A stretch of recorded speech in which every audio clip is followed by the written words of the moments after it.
വെളുപ്പിന് 4 മണിക്ക് തന്നെ ഞാനും ശ്യാമും കുഞ്ഞും കൂടി പെരുമ്പാവൂർക്ക് പോകാം കേട്ടോ. അവിടെ ഇന്ന് ഡിസ്ട്രിക്ട് ലെവലിൽ UP വിഭാഗത്തിൻ്റെ മത്സരങ്ങളൊക്കെ നടക്കുകയാണ്. അപ്പോൾ ഗ്രൂപ്പ് ഡാൻസിന് ഇവർക്ക് സെലക്ഷൻ കിട്ടിയിട്ടുണ്ടായിരുന്നു. വെളുപ്പിന് 5 മണിക്ക് തന്നെ മേക്കപ്പ് സ്റ്റാർട്ട് ചെയ്യുമെന്നാണ് പറഞ്ഞത്. അങ്ങനെ ഒരു 5:30 ഒക്കെ ആയപ്പോഴത്തേനും മേക്കപ്പൊക്കെ തുടങ്ങി. ഇതിൻ്റെ ഇടയിൽ കുട്ടികൾക്ക് ഭക്ഷണമൊക്കെ കൊടുത്തു. 10 മണിയായപ്പോഴാണ് കേട്ടോ പരിപാടിയൊക്കെ തുടങ്ങിയത്. അങ്ങനെ അവരെല്ലാം ഹാപ്പിയാണ്. പക്ഷേ ഒരു വിഷമം എന്ന് പറഞ്ഞാൽ ഇന്ന് അവരുടെ ഷിബു സാർ, RLV ഷിബു സാറാണ് അവരെ ഡാൻസ് പഠിപ്പിച്ചത്. സാർ അവരോടൊപ്പം ഇല്ല.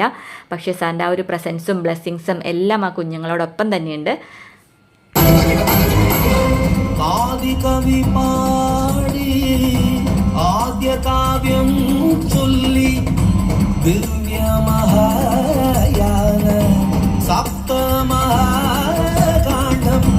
ദേവമാനവ ജന്മ ശ്രേഷ്ഠ രാമായണം രാമായണം രാമായണം രാമായണം രാമ